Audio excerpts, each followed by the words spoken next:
It's already recording. All right. Hey, welcome to Freedom Force Talk One. I'm John. Welcome today. Stella Artois. They're now paying us huge amounts of money to, this is not a twist off. Hang on.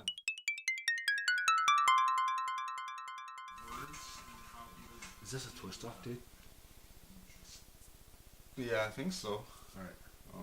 I would tear it down and see if it actually is. No, I have extremely strong hands. That's going to be fine. I just need to know. Yeah, if you have extremely strong hands, that means you're going to tear the shit out of them with. All right, are we ready to go?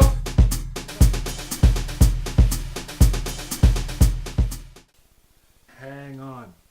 What have we got? If you don't have a lighter, you can always use a spoon. That's why you should always keep a spoon in your back pocket. Just like crackheads do. Well, look. Does Cracky McCrack keep a spoon this nice? I'm sure he doesn't. This is for Rice Krispies, Rice Krispies and Italian wedding soup. That is good shit. So now that I have crushed the dissent among the production, I may begin. All right. So today we're going to talk about more wizardry, but we're going to get into some of the, less into the combat moves, a little more into the energy. So I'm going to start with a 4-line poem that I wrote when I was about 13, which is one of the 4 poems among the thousands that I wrote from the age of 11 to 30. And a few that popped up in my books came a little later, but he's a man of illusion, psychedelic delusion. Head play is his game, but then he lost his grip on reality, and he's never been the same. So what does that sound like it means? Well, it sounds like first of all, it sounds spacey, like it sounds kind of like faux psychedelic. It sounds also false. It sounds like it's intended to deceive you. Wait a minute. Hang on. Okay. I haven't tried the Stella yet. Polish construction workers yell about the shit, and they love black metal too. They're so cranky. There you go. Hey, dude. This is the sponge cake of beers. Okay. It's all sparkly. It's not that bad though. Fine, but give me Ontario craft beer today. Okay. So, with the idea of words being confusing, the idea of words meaning something so much, this came to me. I think a lot of our political problems right now, socially, come from people valuing words differently. I'm a Gen Xer, and I'm way deep. And I know a lot of millennials. Some of them are deep. A lot of them aren't. And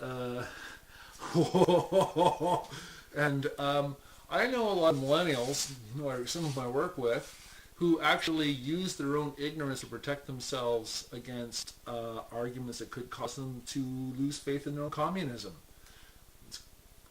It's called being so deeply spiritually disingenuous that you negate yourself as a human being. And I'm looking you in the eye when I say that. So, does a word genuinely paint a false picture, or does a word paint a picture independent of the logos of an idea? So, for example, I'm obsessed lately with yes, only from 1971 to 74. But I'm obsessed with right now. I'm going through that phase. My last big phase was Beach House. Before that, it was Health, and so on. And the way the words don't make sense but feel beautiful. I've been looking into this, and the inspiration for these words comes from the singer John Anderson, just writing words because he had the song figured out, but he didn't have the words yet, and he just liked the way the words sounded.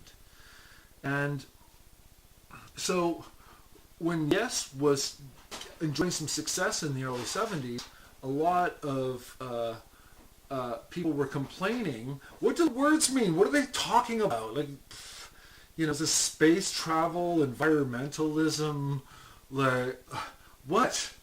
And they had a point, because those song words are written for their sound. And this was kind of unprecedented, and Yes doesn't get enough credit for this. Yes Songs is, if you have to have one Yes/prog album, make it Yes Songs by Yes. No, sorry, I apologize.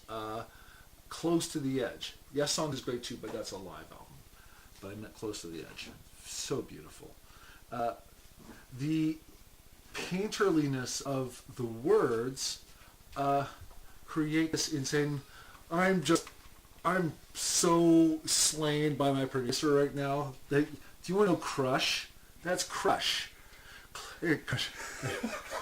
Close to the edge, down by the river, you can see them line. I get up, I get down, close to the edge, close to the river, as they run to the river, and it's close to the edge, I get up. Something like that. These words will will take you away, even though they don't have definite signifiers. Okay, so that's a thing, and it's quite innocent.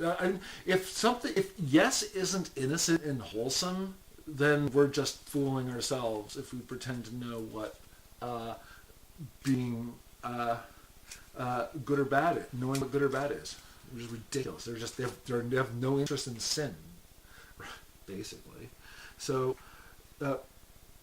what about the darker magic? Well, that creeps in when people notice that there's this free area, and they start to distill the technique of the songcraft of Yes, and this lyrical technique, this lyrical of unspecific signifiers, and it proliferates into the oddest corners. And one of the corners that really interests me is punk, because it's fascinating how one of the most entertaining punk albums, London Calling by The Clash, doesn't make a lick of sense. London calling to the faraway town, the war is declared, the battle come down. Well, London calling to the edge of the world, come out of your cupboards, you boys and girls. The ice age is coming, a storm is coming in. It's just, I'm not saying there's anything wrong with it at all. I really like it, but there's a sea change in Strummer's lyrics, different from Anderson's, and it's really crucial because it's political. It's using political signifiers, but it doesn't know what it's doing. So it's going to a dark place innocently, just looking for edginess, close to the edge. And so after that, you get people who are extremely graphic and about violence towards changing society. And yeah, dude, good. Consider these bored. So I just showed me these albums, which I really like. I don't think he might ever get them back, actually. We'll have to see how that goes. All right. So, the meaning of words gets weaponized eventually. I want to run. I want to hide. I want to burn down the walls that call me inside. So you have U2, like, saying something faintly militaristic, but you don't know what it is. And from across the hall, and I think actually more innocently than U2, because I think U2 is a sinister player in the world of the culture war. Much more innocently, you have Judas Priest saying, "Let's all join forces, rule with an iron hand, then we'll prove to all the world, metal rules the land, we'll have a duty." You know, this call to an arms over nothing concept. This is the language that makes a lot of the left able to communicate to each other. And it's weird because this is going to sound really predictable and undermine how cool this whole thing has been so far. Is that this has already been a method of tyrants.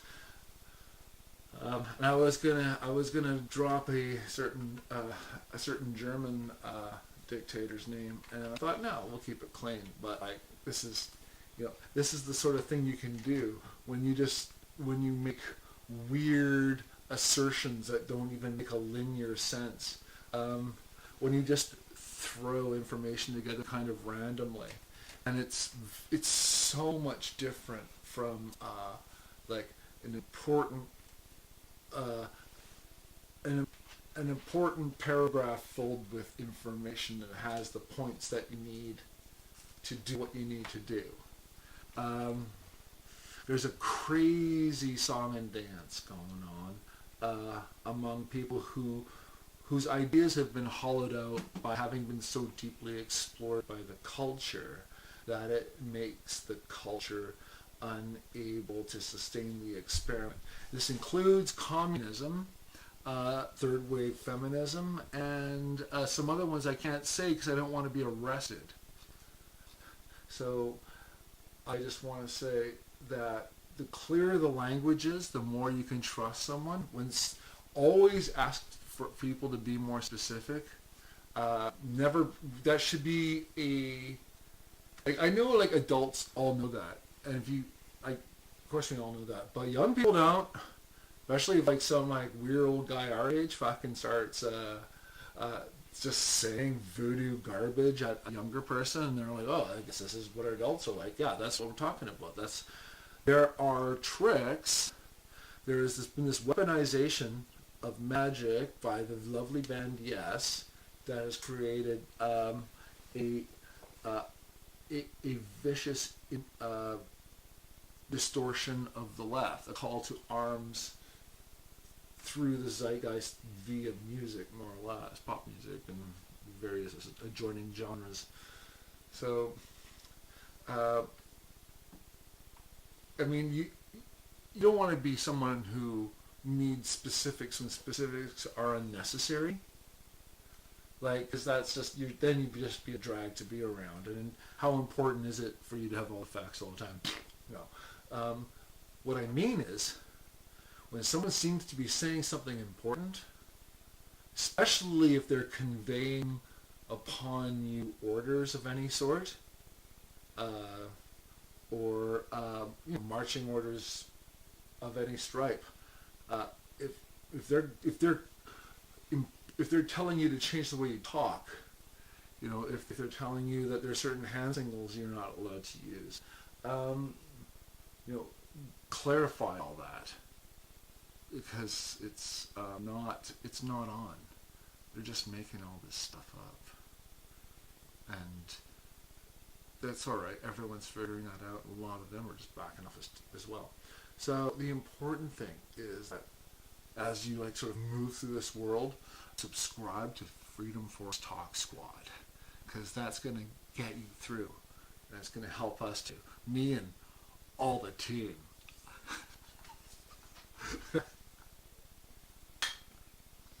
So, all right. I've talked your ear off. You've been patient. You've been good. We love you. And remember, you're freer than you think. Stella Artois. Fine.